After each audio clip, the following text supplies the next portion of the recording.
You may also raise your hand. You may also raise your hand once if you need to speak. I think we all know that the Arya Samaj in South Africa had elections for a president late last year. However, it was not possible to have a strategic face-to-face workshop to chart a course for the future.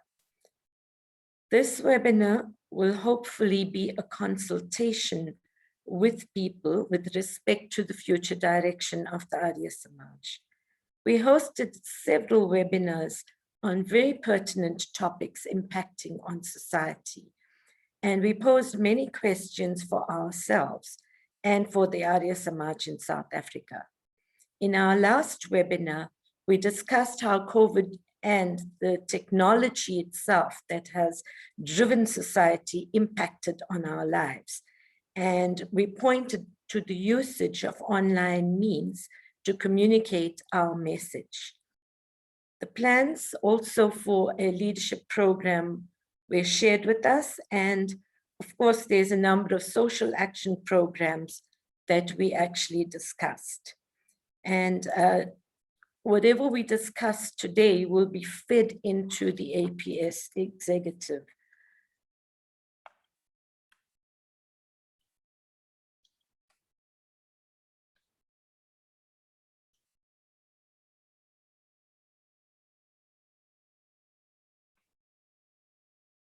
Can you all see the slides?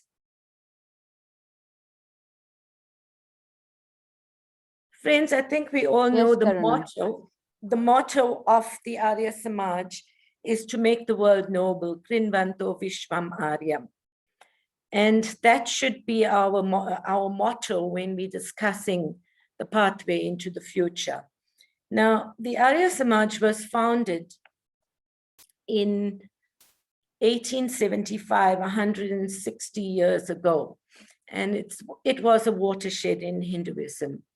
A large number of Indians were brought to South Africa during the colonization period, and Arya Samajis such as Bhai Parmanand visited South Africa very early in the 1900s and set up Arya Samaj organizations in Durban and Pietermaritzburg. Apartheid rule had denied us rights.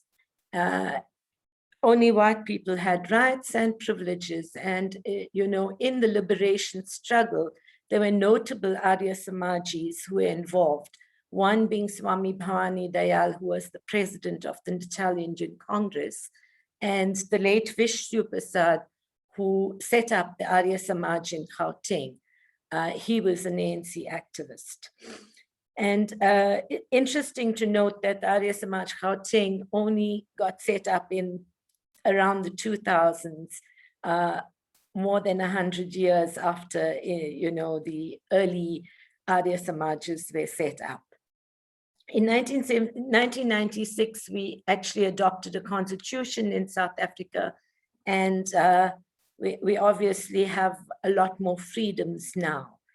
Now, what are the foundations of Vedic society, and how can we build the Arya Samaj? We talk of Manav Dharma, building a common humanity, not just in South Africa, but internationally.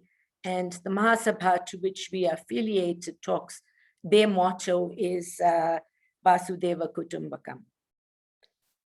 May we look at all with the equal and friendly eye is something that Pandit Naradevji left with us. It's a Vedic adage, and perhaps it's one of the good foundations that we can use to build South Africa and integrate in South Africa and in Africa.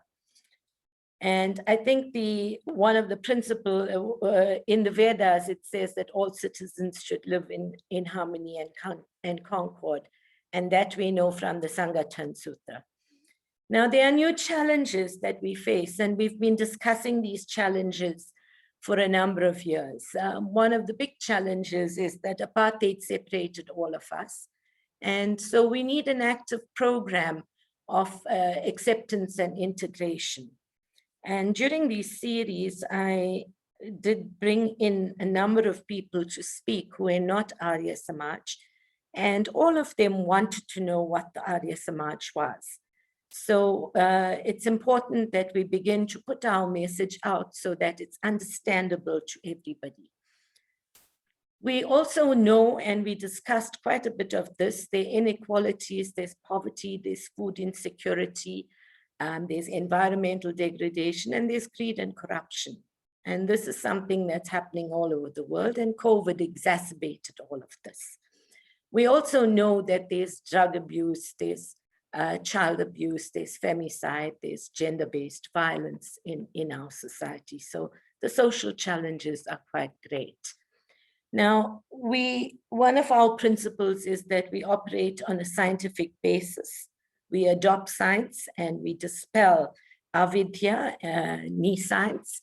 So it's important that we, in all our affiliates, understand what our strengths are, what our weaknesses are, because we can actually use our strengths to overcome our weaknesses. We also need to understand what our threats are and what the opportunities are. And there are many opportunities. One of the opportunities is that we have new generations that are using the new forms of media. We can actually take Vedic sanskars to them using this new form of media. Our Vedic school has been running online for a number of years now. And I think the full work will only be seen in a few years to come. We can also groom future leaders and take things together. In our last seminar, somebody raised the point that we are a very small group, but we punch above the bar. And I think that's one of our strengths, and we could take that further. But it's important that when we look at our affiliates and we look, if we are in affiliates, we need to be very clear that we adopt a scientific approach to taking ourselves further. Now, we can actually strengthen ourselves as the Arya Samaj, and then we need to consider how we build partnerships with other faiths so that we can build social cohesion and get known better. And obviously, we need to reach the public, the general public, with public statements, with media statements, and with public events, albeit at this point, mainly virtually. Now, what are the two pathways that we could have? One pathway is Stuti, Pratna, and Upasana, which, and I'm going to quote Swami Dayanand on this, appreciation creates love for God, prayer brings about humility, and communion leads to God realization. So this strategic path takes members on a spiritual journey. In this strategic path, the study of the Vedas and the practice of Stuti, Pratna, and Upasana is undertaken. The second pathway is actions for common good, that is dharma, karma, guna, swabhava. In other words, social action for common good based on the truth and on justice, which is about dharma. Actions, which is karma, to promote equality. The harnessing of individual abilities, which is guna, and aptitude, which is swabhav, to help develop social capital and build social cohesion. In the Grundrisse, Marx actually raised this point. He said, each according to need, each according to ability. So friends, we at the point where we need to look at where we are, and we need to begin to say, what can we do nationally, countrywide, so that everybody in South Africa knows who we are, and we make our mark. And then we also need to look at what do we do at the local level, where we live, where we pray, in our little organizations. So we'll be having a discussion on these two pathways in this webinar. And after that, we will open up for discussion. I'm going to invite each of you to place into the chat one thing you would like the Arya Samaj to focus on. You can do this as the webinar progresses. And we will collate all of this, and the Arya Samaj Exco will have a further look into your suggestions. So please do share your views, do share your ideas, and try and put one thing that you would like to see happen in the Arya Samaj in the future. So I'd like to call on Shanil to open up his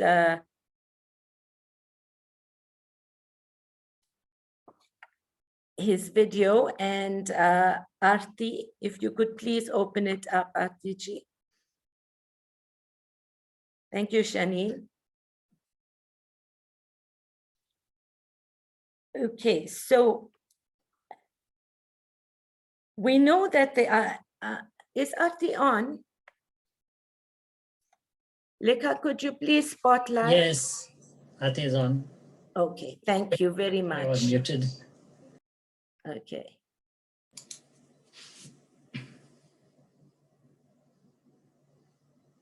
Aarti Ben, you're muted. Okay, Namaste, Karuna, Namaste. I'm on. I think you can't see me properly. I've actually shifted my venue a little bit because I'm having problems with my computer and Okay. Wi-Fi. No, we So can I'm see. actually sitting in my room, and that's why the lighting is not so good. No, Sorry that's about fine. that. We can still see you. Thank you. Okay, thank you. All right. So Aarti and Shanil, we know the Arya Samaj has taken up a groundbreaking program on training priests. And we've got to thank Dr. Bisram, who's on, for the hard efforts he put into that. There's been a very good uptake also into Vedic studies. And, you know, we've been getting a multitude of people coming through to learn about the Vedas. And from that, every year we get a few people who are willing to become priests and serve the community. Since May last year, the VDS in Pietermaritzburg hosted Sunday satsangs on Zoom, and other affiliates have also been encouraged to host the Sunday satsangs. And the last one was hosted by Avoca. Previously, we had one in Welbedat. We also had one in Richmond at some stage. So we can see the Arya Samaj is gaining some momentum, albeit on a virtual platform. This has kept the momentum going on Stuti, Pratna, and Upasana. And the APS has held a number of online events, most of which were pre-recorded. So many affiliates have also held regular havans, but COVID does, and the lockdown regulations and the threat of COVID does actually reduce the way we look at this. Now, what else can we do at national level and at local level?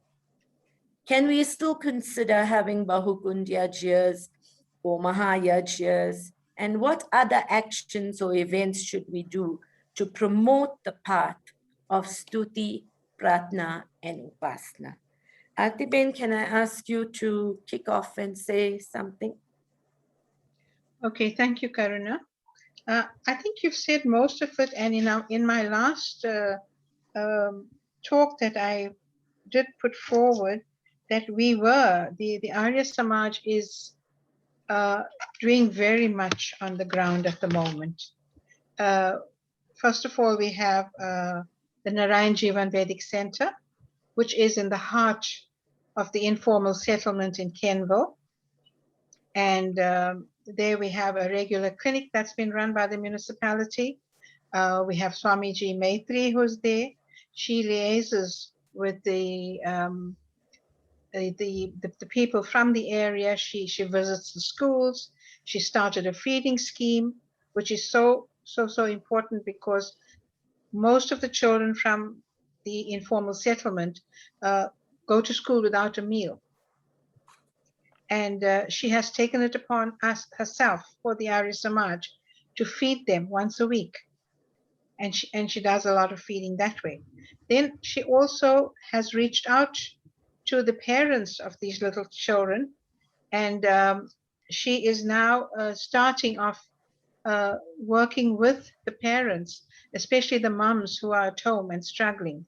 She's teaching them skills, you know, like sewing, knitting, crochet, or gardening skills, so that they could just earn some monies for themselves.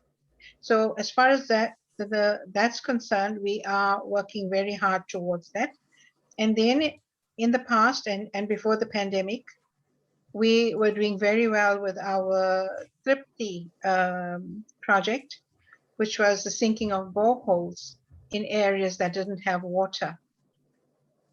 We want to continue with that. And now that you're talking about how can we make ourselves, you know, be seen nationally as well as locally, I want to ask affiliates, for those affiliates who are listening on, and all affiliates, just as much as we're taking on these projects like sinking of boreholes and things like that, we are centrally situated, but we're getting the info from outlying areas.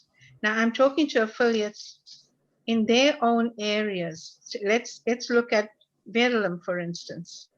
If Verulam can reach out to the outlying areas around it, for instance, Ndwetwe or Hambanati or one of those areas, and find out what else is there that we can do.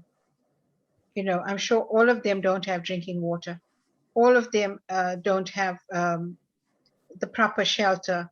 All of them don't have access to facilities that we take for granted.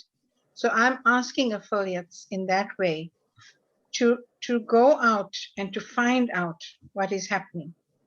We have our priests. Every affiliate has at least 2 or 3 priests. Our priests need to go out and reach out to them as well.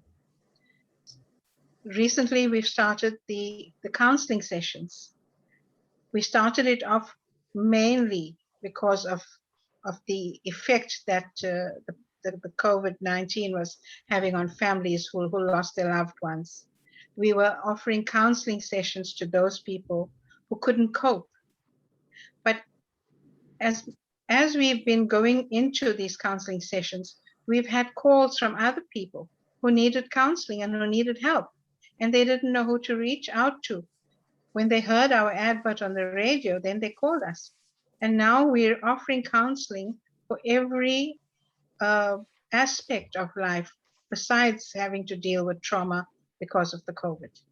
So I'm saying we need to reach out that way. If affiliates can do that, the Arya Samaj will be well on its way. We have also, if we look at education, so many children need that little bit of extra tuition that will boost them and put them on the right footing. We have retired educators in all areas. If we can pool those resources, if each affiliate can do that, get at least 5 or 6 teachers in each area, go out to the schools and find out which children need the tuition, and get a venue where they can teach them at least once a week, twice a week, depending on the availability of the teachers. Karuna, I can go on. There's feeding schemes. We have the HEAL Foundation at the moment that's been reaching out to really remote areas.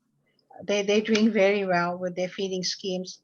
Besides the feeding schemes, they're getting sponsorship of stationery, sponsorships of shoes and clothing, which they're also handing out to the needy.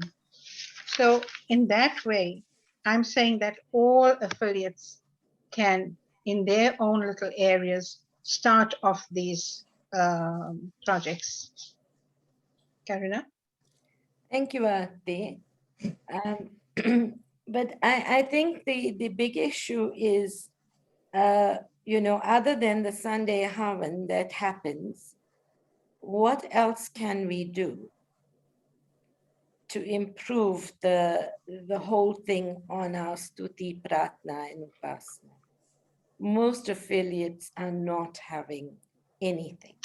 Any Havan at the moment, yes, I agree with you. That's because most of the affiliates have a membership of elderly people, and nobody wants them to come out and to congregate at a satsang. So just like how we're having the Zoom satsang on a Sunday morning, affiliates could do the same. In their own areas, they could organize their own little Zoom satsangs. It doesn't have to be a Sunday morning. It could be a Tuesday evening or any other day during the week. And they could start that as well. Also, I want to say that we need to now start handing out a lot of literature. That's important. So I'm asking the priests to come to the office. There's a whole lot of literature in tracts and other literature that's available to them. Come to the office, take the stock and keep it with you. And when you go out to perform a yajna or whatever, hand it out to people. Just like how we have the Ved Jyoti. The Ved Jyoti goes out to 60,000 people. We're trying to make it go out to more people. So if affiliates come and collect their Ved Jyotis, or we have it sent to them, they can, in their own areas, send it out to a whole lot of people. Okay? And also, we have talk shows on the radio. I know that SAFM has a Sunday talk show that's called Facts of Faith. Yes. And we've been asked on many an occasion to give our input on topics.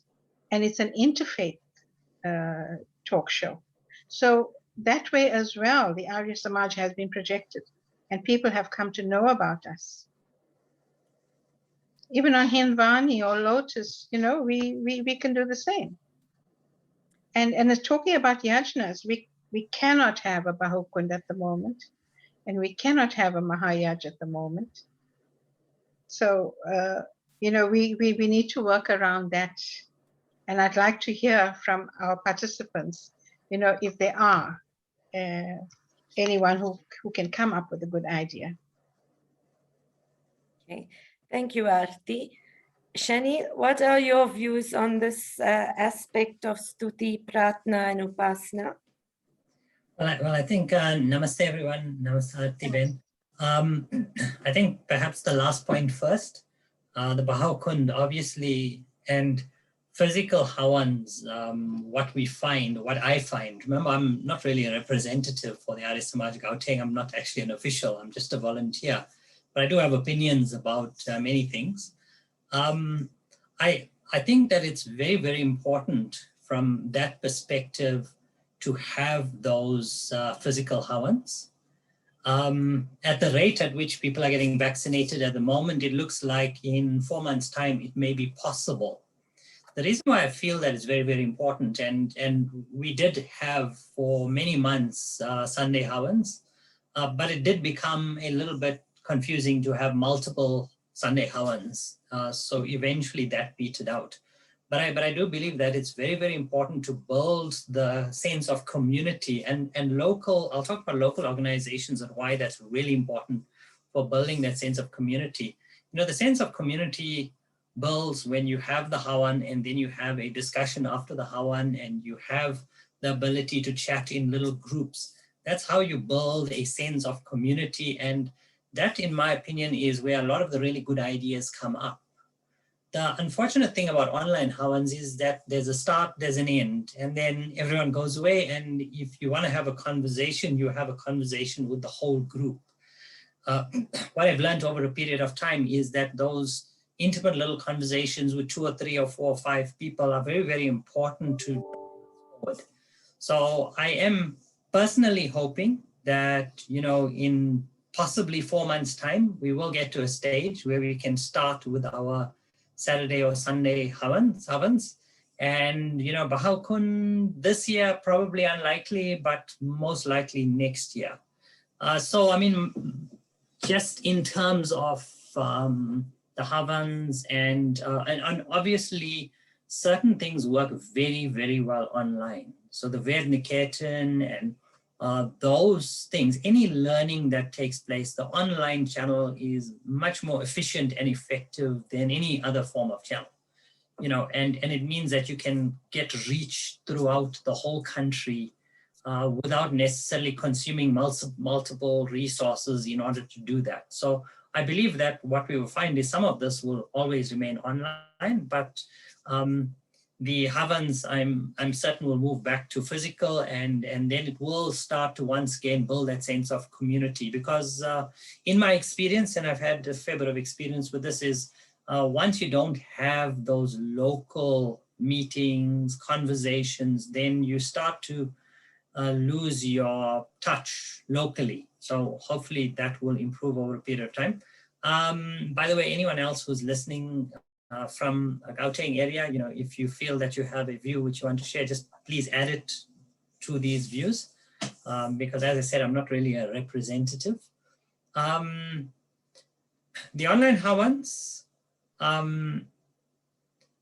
it would be good if they are being cycled through the different regions to have a couple from Gauteng. I think that would be useful. I think it'll also give people that sense of community in our area.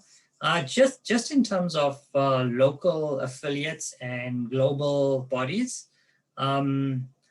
I have read some research into this, and especially in a volunteer-based organization. So there is no incentive for someone to do work because they're getting money for doing that work. It's purely volunteer.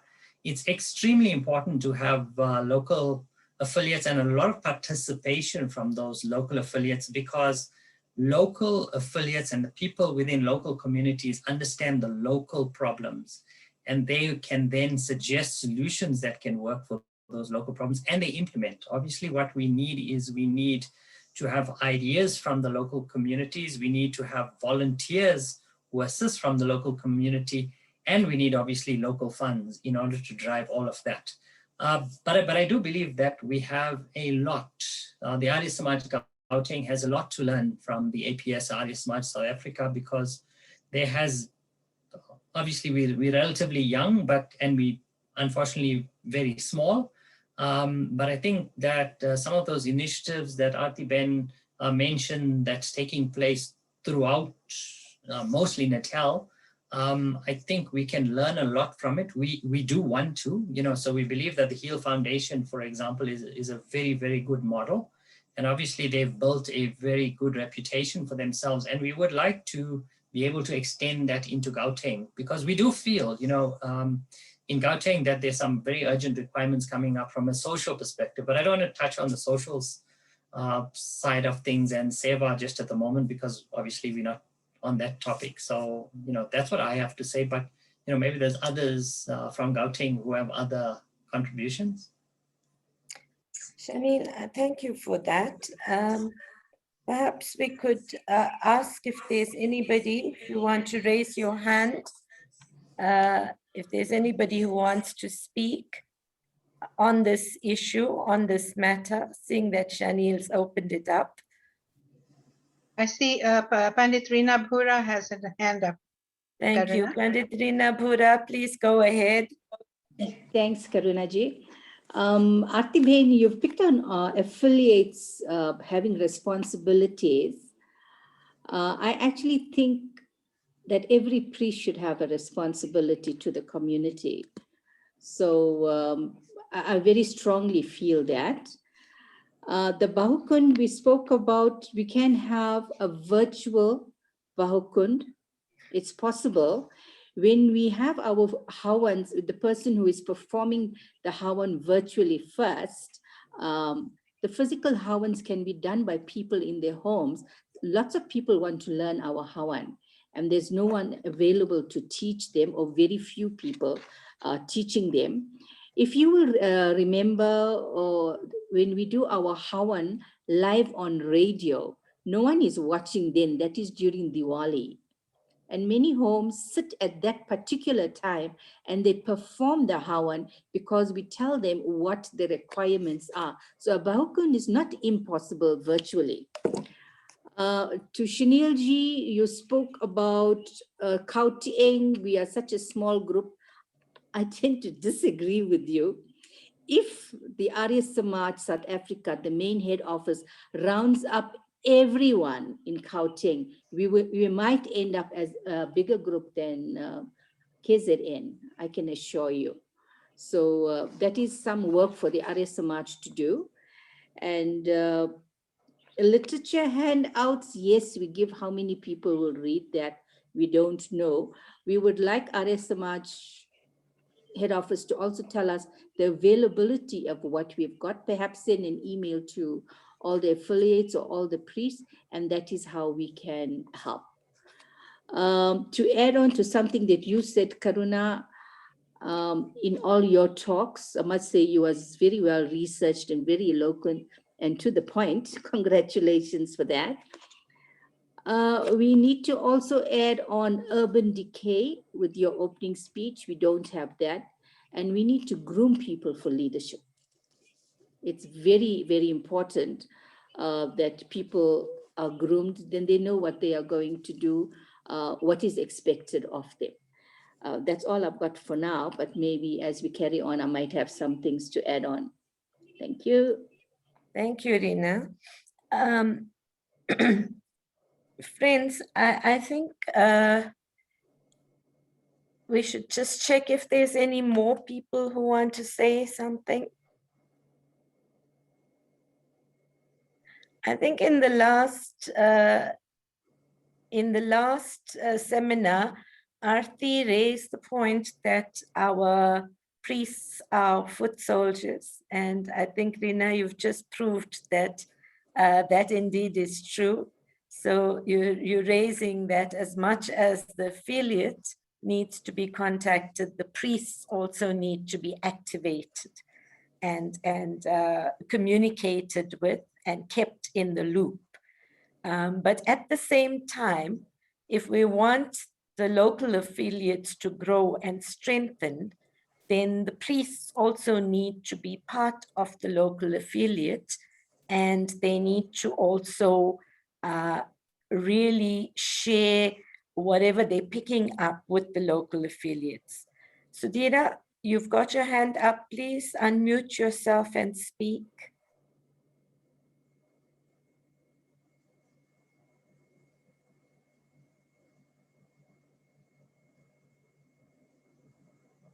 I see it's still connecting. Great. Sudhira, we cannot hear you.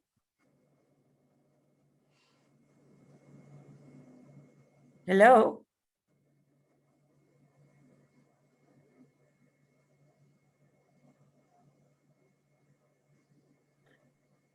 Sudhira, we cannot hear you. Could you put your contribution into the chat? Thank you. Nadhira Rabipal, please go ahead.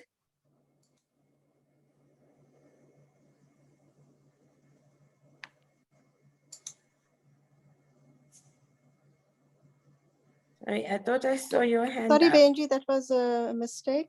That was but you can still say something, Benji. Now that you unmuted. No, I'm a new member on the Zoom chats, so that was an error. But I'd No, just like to say I'm very proud of the Arya Samaj endeavors in KZN and Gauteng, and I live in Cape Town, so one day we shall see more activity in Cape Town as well. There are people in Cape Town. There's Ujala there. There's Hemkala. Hemkala, are you in PE or in Cape Town? But there are people, and we could definitely connect you up to people there. Karuna, just to come in there with Yes. Nadira Rabipal. Yes. She is our student this year in module 1, and she is very keen on taking the course through and becoming a Pandit. So I think we're going to have a lot of work being done in Cape Town because she's already very busy with the Aryan Benevolent Home in Cape Town. So that's a promising, yes, Really scene that we wonderful. have there. And I know that Ujala will work with that group. Yes. And coming to Shanil, thank you for what you said about Arya Samaj, getting to know more about the structure of the Arya Samaj Gauteng. We are interested in knowing what the membership is like. I'm going to be talking to Umesh Bhai very soon. I didn't call him because he wasn't well. So I'm going to be talking to him and arranging for us to have a meeting with him. Hopefully not too late in the year, but as you said, everyone's getting their vaccines now, and I'm sure travel will be made easier as well. So thank you for that, Shanil. We do want to do that because most of our younger people have left KZN and are now in Gauteng. So we need to build this Arya Samaj in Gauteng very much. And I can Absolutely. see a lot of projects taking place there. Thank you, Shanil. Right. Thank you, Arti. I want to perhaps move on to something else. And while we still have you, Arti, I think we had Shanil raise that local affiliates need to be based locally and they need to pick up on local issues. But there is an issue that the Archbishop Hurley Center is running at the moment, which affiliates might be able to link into. I don't know if you want to speak about that. Thank you, Karuna. Yes, I want to speak about that. We did receive correspondence from the Genesali Center, and they're looking at an advocacy campaign for the homeless, targeting the upcoming eThekwini elections. Now, we all know that local elections are going to take place soon. So they're looking at working with other religious organizations in KZN at the moment to give back the rights to the homeless, because they feel that the homeless are not really being taken care of by the municipality.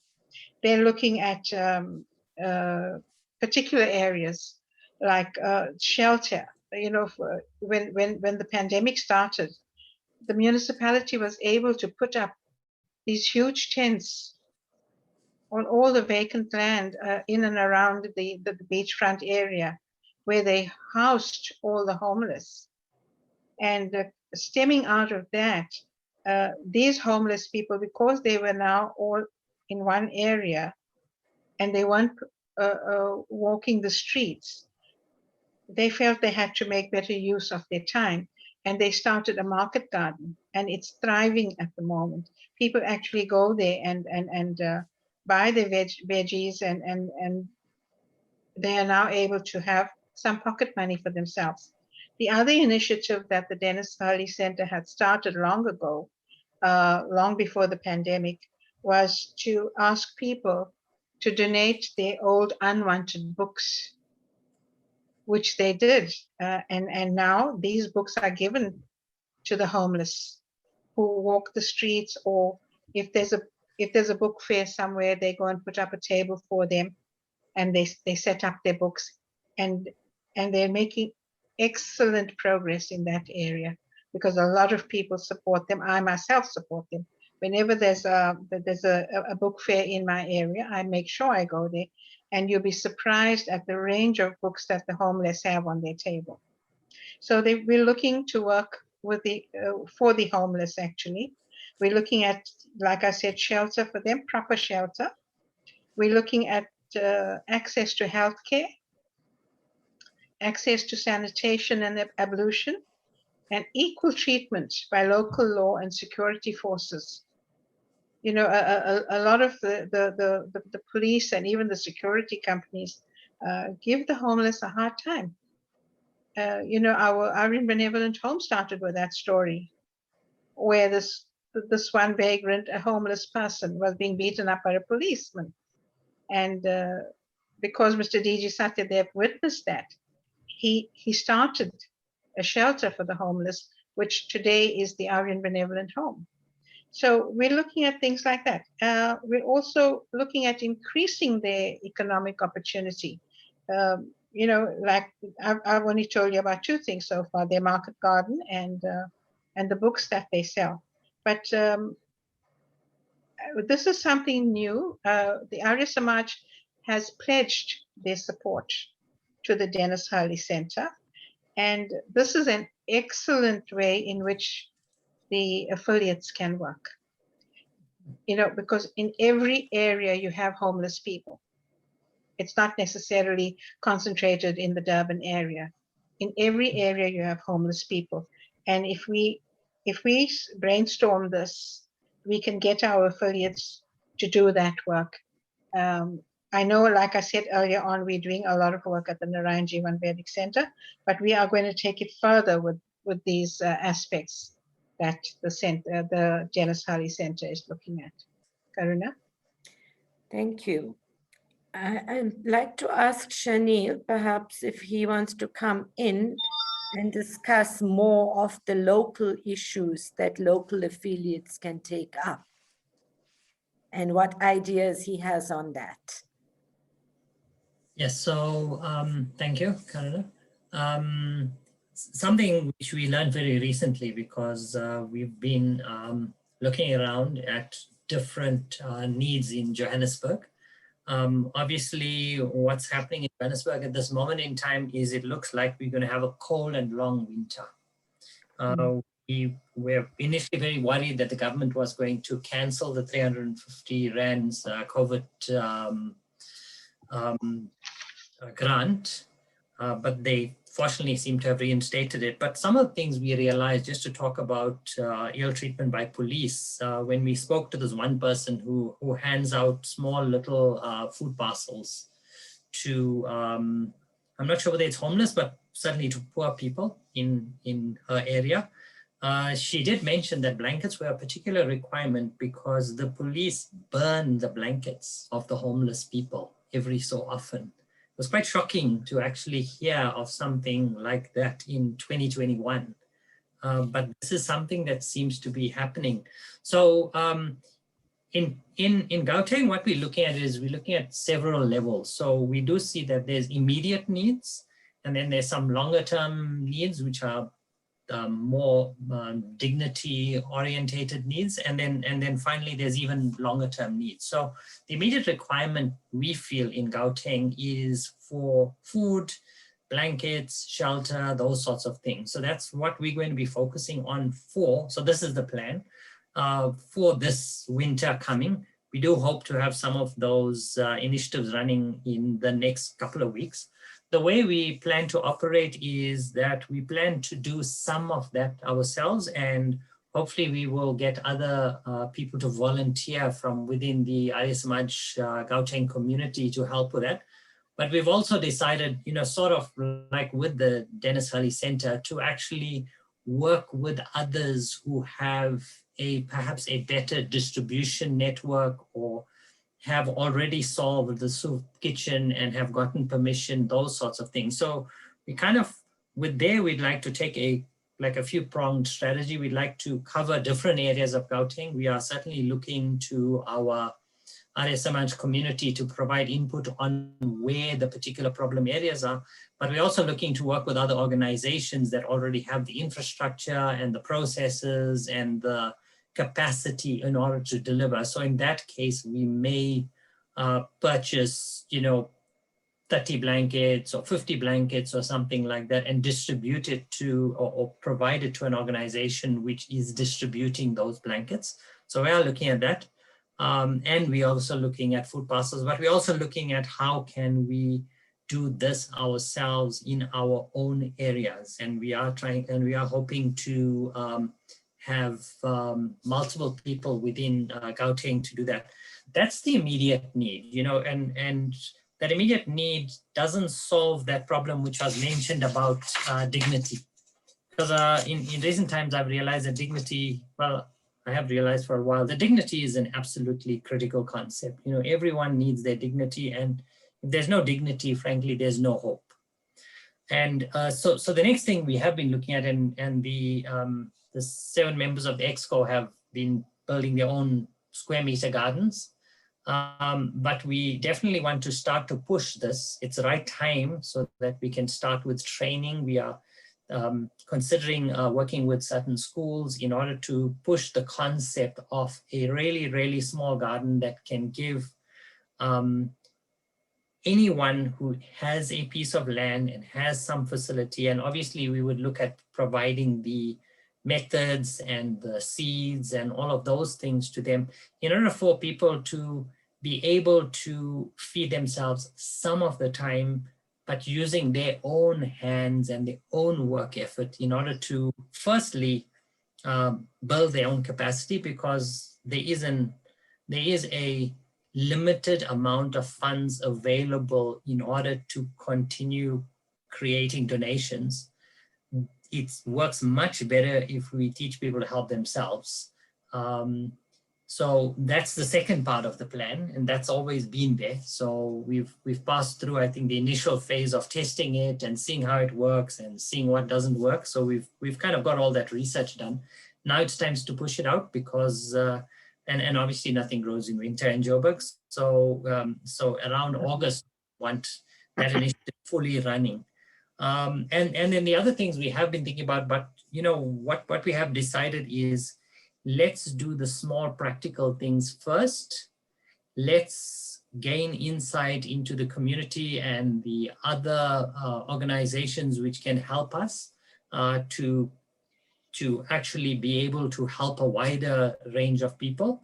And then we start to kind of move up that value chain eventually to teaching people to feed themselves, but teaching people to look after themselves, as well as potentially the counseling sessions and those things. So I mean, the focus at the moment is, let's just get a few things done now. Let's help as many people as we can to be able to endure this already pretty cold winter, and let them be able to survive through this winter. And then we would look at the more strategic initiatives subsequently. So that's currently our plan. The HERE Foundation for the longer term is probably going to be a very important part, and we'd really like to get those learnings and, you know, and potentially think about forming, you know, feeding schemes and what Swamiji has been doing. Because we do believe that will be quite important. And if we can find a suitable, because we don't really have much in the way of venue, we don't have anything in the way of venue, frankly, but if we can find suitable partners to work with, then potentially we can assist in order to provide good, nutritious, healthy, hot food to people in need, you know, especially as we start to hit July. So that's some of our plans. Our overall strategy is, let's start with something now, like end of May, beginning of June. And well, basically beginning of June, and then we start to build momentum. And we are hoping that we start building momentum within the Arya Samaj Gauteng community. As people start to see things happening, they start to provide the 3 things we really need: the ideas, the areas where the help needs, their own labor in terms of volunteering, as well as potentially funds. You know, and that would obviously be necessary in all cases in order to, so I mean, we basically want to effectively get the ball rolling slowly and hope that that will ramp up fairly rapidly. And the way we're planning to do that is to go quite quite a bit of a shotgun approach. So kind of look at many areas in Joburg, look at many different organizations, and kind of split up the entire Gauteng area into segments where we each looking at potentially different initiatives. And that's the EXCO, as well as the other much more interested parties, plus the general Arya Samaj community. Thank you, Shanil.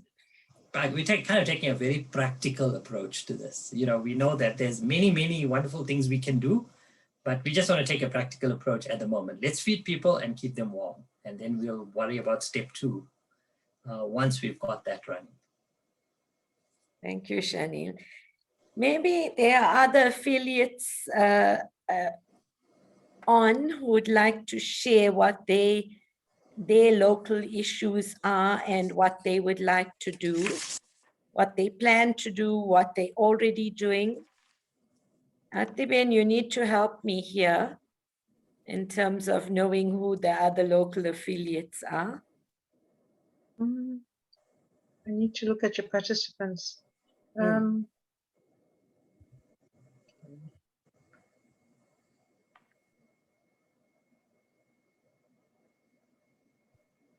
I know Pandit Dharmanand is on. Pandit Dharmanand is on, yes, and he's Yes. from Verulam, He's from Verulam. from the Verulam affiliates. Paji, is there Panditji. something you'd like to say? No, we're pouncing on you, so sincere apologies, but it would be nice to hear your views on what can happen at local level. Namaste, everybody. Can you hear me? Yes, sir, we can hear you. Thank you for the opportunity and for this chance. Yes, I am from Verulam. I am listening very carefully and very keen of what is happening and plan going forward. So at our local level, I am going to meet with our committee and table some of these matters to see how we can address them at Verulam level. What is in my mind is that Project 30 and reaching out in terms of the homeless and so on. We have a local hospice here, which I would hope that we can get more involved with for the palliative care of those who are healing and internally ill patients and so on. Thank you. Thank you very much, Paji. I see Avoka is on also. And I know Dr. G is there, but Anand Bhai, you're also part of it.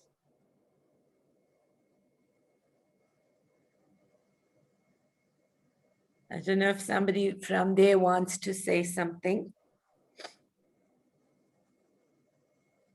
And then we also have Robin Bhai on, who is from the Arya Mitra Mandal. I'm not too sure if you'd like to say something. In Reservoir Hills.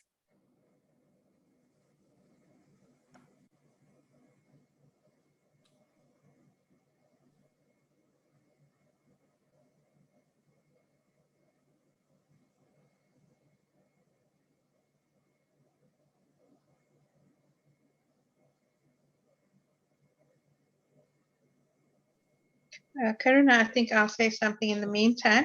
Okay. Shanil, thank you. That was very good. I really liked what you said. Start off small, and right now look at what's immediate, what you need to do immediately. That's important. And you spoke about your needs for winter, and I'm sure a lot can be done there for, especially for the homeless. You know, like you said, imagine police having to burn those blankets. You know, we need to take a stand against something like that. But first of all, you need to get as much sponsorship as you can of blankets. And I think if we talk to Karuna, if we talk to Prabodh Bhai here, I'm sure he'll have a contact somewhere there, because he has a contact here who gives us the blankets cheaply as well. So maybe, you know, if we talk about it and then we can get it across to you if we have to, Yes. contact would be Ajay's father, who's in Pretoria. Yeah, but I think it's best he works through the contact. I know Yes. who he'll approach, yes. Okay. No, that's good. And then Swamiji has a plan to start off the heel in Gauteng as well. You know, he's just waiting for a chance to come there because he hasn't been too well himself. But he wants to start it off on the same scale that it's running here. So I'm sure he's going to be doing a lot of work with you all down there in Gauteng. Just like how they're running it here. Yeah. Okay. Okay, thank you very much, Aarti. Can we just check, is there anybody else would like to say anything more around this issue of local issues?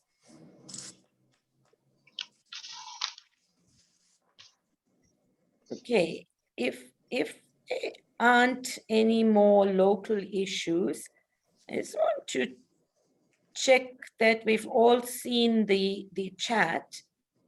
Basically, Sudhira has raised that we need to look at drawing in more children so we can teach them about the whole thing on what is in the Vedas. And she's also raised that some of these programs need to be shared with everybody, either on the website or in newsletters, so more people can get involved. But we do have teachers, retired teachers, current teachers on, and I think it might be important that we talk about how do we make the Vedic literature accessible to children? Anybody has any ideas? Yeah. Shanil? I think specifically when you're talking about younger children, Yes. online doesn't work. I mean, I just need to mention that. I think that when you have a Havan and the young children are there, there's that sense of wonder, which you cannot replicate online. So I just want to mention that, you know, getting the younger children, getting them together in small groups where they feel part of a community of those young children and they see each other physically and they play with each other, and all of, you know, you have to allow them to play with each other as well as learn.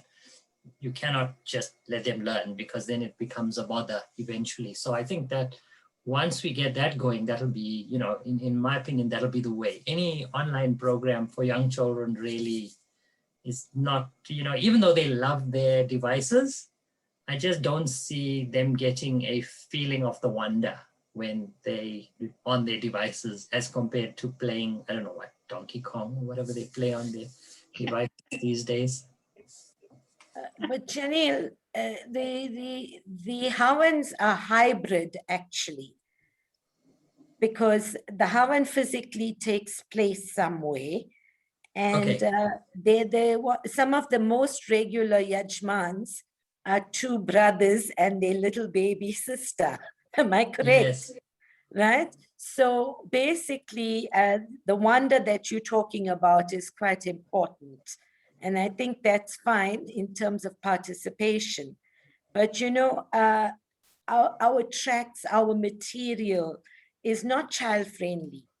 It has no cartoons, it has no drawings, it has no explanations that are simply put.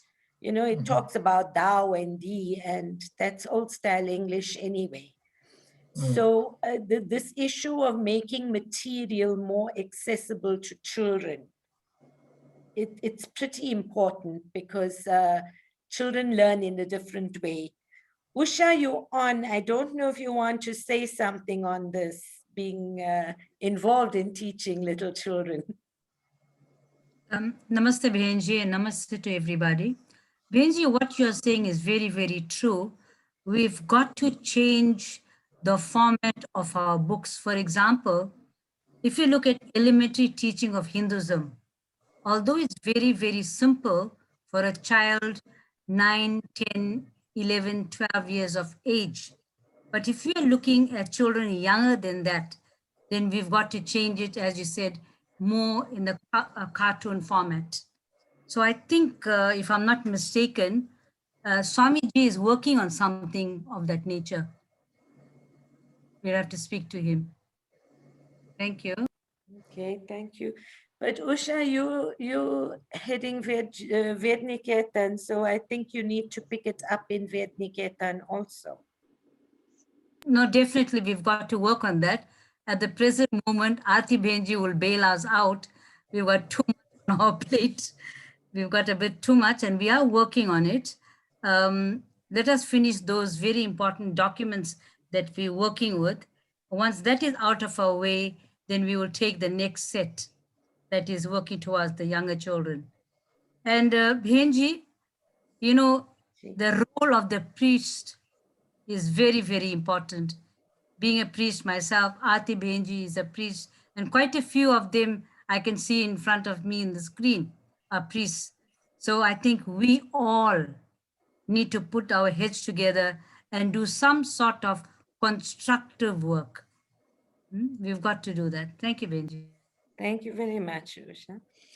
Usha Bahadur, is there something you'd like to say about the teaching of the teaching Vedic literature to children? Yeah, Karuna, I agree fully that if you're wanting to attract the younger children, especially, there's nothing more like, the illustrated books, etc. Just from, we've got a neighbor there. His name is Sarthak, and he's now about 8, I think 8, going on 9 years old. And I promise you, this child, they're originally from India, and his, his dad and mom have got him a whole lot of these illustrated books about, stories, and he's absolutely engaged in them.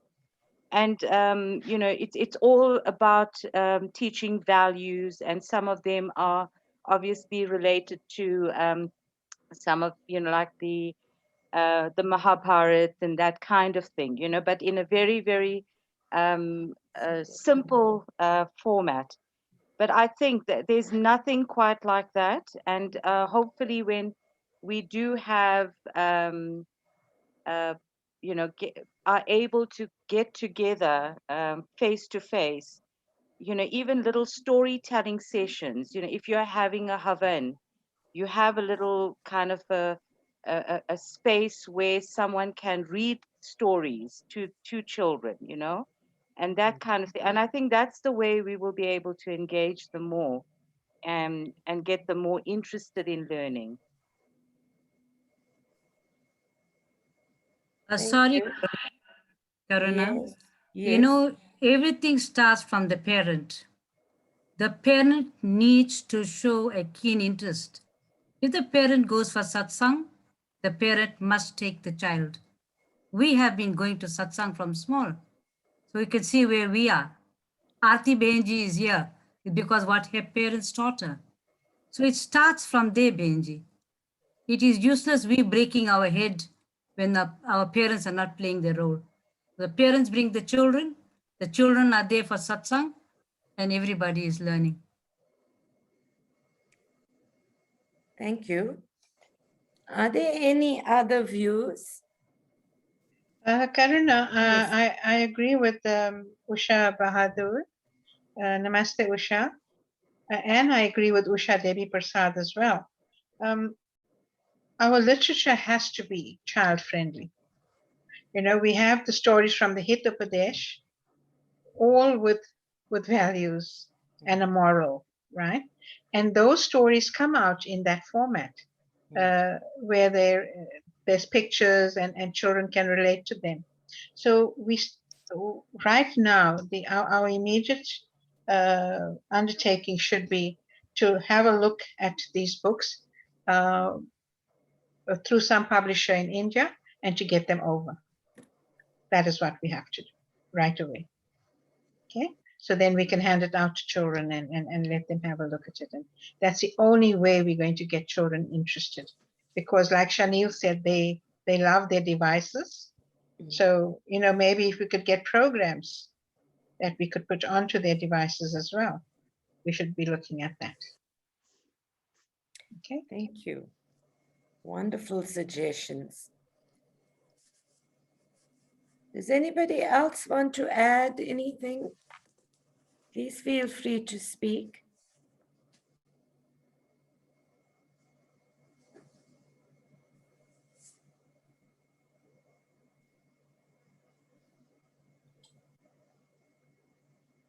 Okay, we've had quite an interesting session that had good participation, and perhaps at this point it would be useful to just pull the threads together. I think, Aarti, you asked the question, given the constraints we have in terms of meetings and coming together, and there was a suggestion that there could be a Bahukundiajia online where everybody gets connected up. And I think that can be explored to some extent.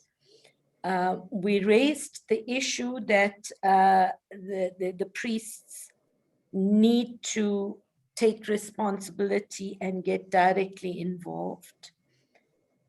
We've also raised, I think, and Shanil has put this down very carefully and very clearly, having done some research, that volunteer-based organizations need to be involved in local issues.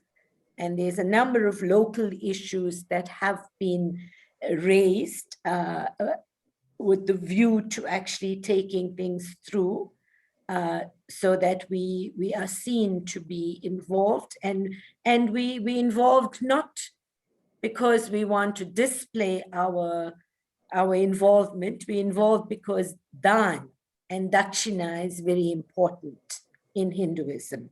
And it is important to really reach out to those who are in need. And there are many, many things that can be done. There's Tripti already in place. There's the feeding schemes with HEAL. There's issues looking at homeless, and there may be many other issues that we could begin to pull together in time. But I think the most important thing is highlighting the fact that we don't have appropriate material for children, which Aarti, you've said you will immediately act on it and get going. But I think lastly, the issue that was definitely raised is that if we do not come together as a community, as a grouping, we're not going to get enough critical mass on whether it's ideas or whether it's action. And I think those are some of the things that we've pulled together today, and that helps us quite a bit in taking further where we're going to go to. Now, the Narayan Jeevan Vedic Center has a number of programs, but in our last session, we did raise that we want to do some work in the informal settlement in that area. And I think it might be important that we basically begin to talk around what's a comprehensive development program. And some of those ideas did come about today, whether it's literacy, whether it's the health issues, whether it's the issues of an income generation program, whether it's skills development.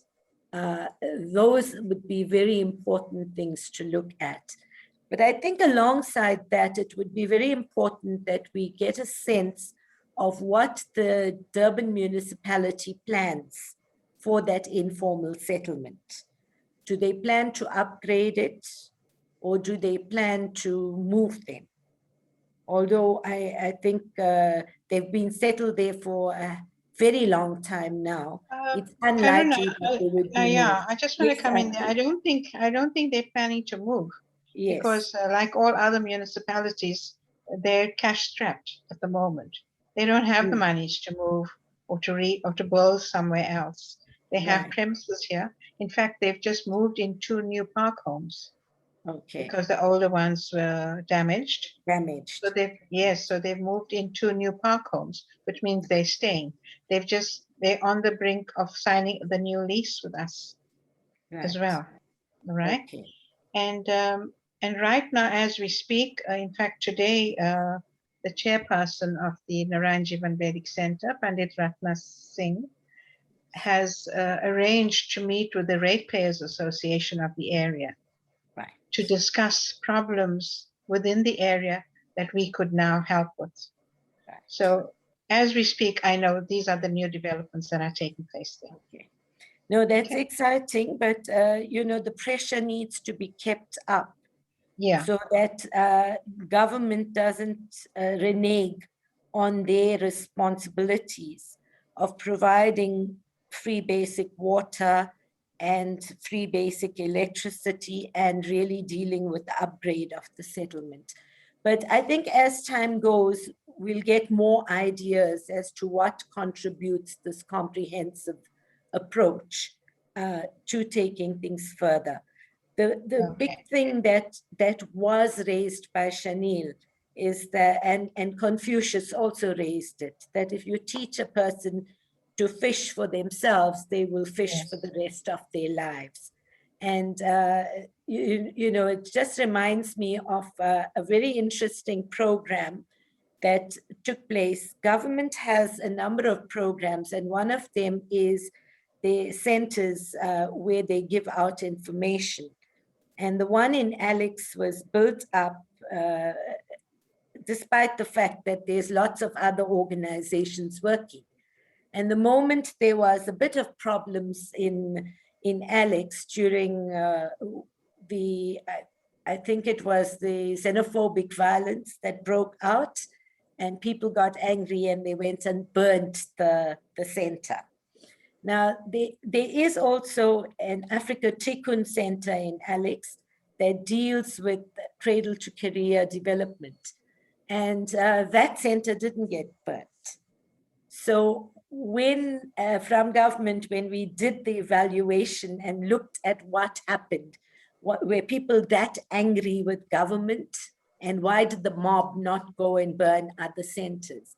And what came up was that they had very good consultation, and they had directly involved the people of the area.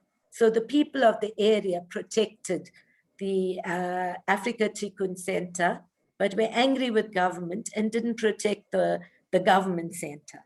So I think it's very important that we ensure that we always keep everybody together and get on with the work.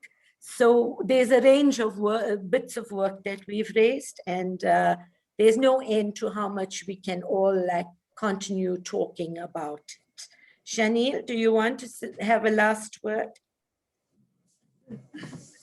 Yeah, okay, so I suppose the only I can say, I mean, obviously, I think we've covered a very good range of topics today. I think there are a number of initiatives taking place in KZN, which would be great to replicate in some form or the other in Gauteng. I think there's huge needs in Gauteng because there are, there's a lot of people who are in trouble at the moment in Gauteng, frankly. So, you know, the needs are very high in Gauteng, even though it's an economic hub. It doesn't mean that there aren't people starving simultaneously with people making lots of money. And I suppose the only thing really my parting shot will really be, you know, we kind of just need to get along with the work. So, you know, from the Gauteng side, helping to feed people and helping to keep people warm, those are going to be the initial things which we'll worry about for the next month or two. And while we're doing that, we may look at strategies for what else should be done and how do we expand things, which will obviously take place simultaneously. But for now, we're kind of going to get our hands dirty and just do the work. And that's about it. Okay. Thank you, Shanil. Artiben, do you have any last words? No, Karuna, thank you for that. I agree with Shanil. You know, we just need to start getting our work done. Let's do a report on today's tour and start getting things off the ground from there. Right? Sure. So yeah, like Shanil says as well, there's a lot of work in Gauteng, I know, and you also have a lot of resources. So I'm hoping all of them would come to the fore and, you know, put their minds and their, whatever they have, put it together, especially their careers, their professionalism, bring it together and see how best we could implement whatever we spoke about today. Thank you, Karuna. Thank you. Friends, we have completed the planned sessions on the new issues impacting on our lives and what we could do about them. I'd like to take this opportunity to thank the Arya Samaj Gauteng chairperson, Umesh Bahadur, for his foresight in adopting this program and for inviting me to moderate and facilitate these sessions. Ujala Satgur assisted me with the content planning, and our APS president and APS vice president and Prabodh Bhai supported the program and encouraged people to attend.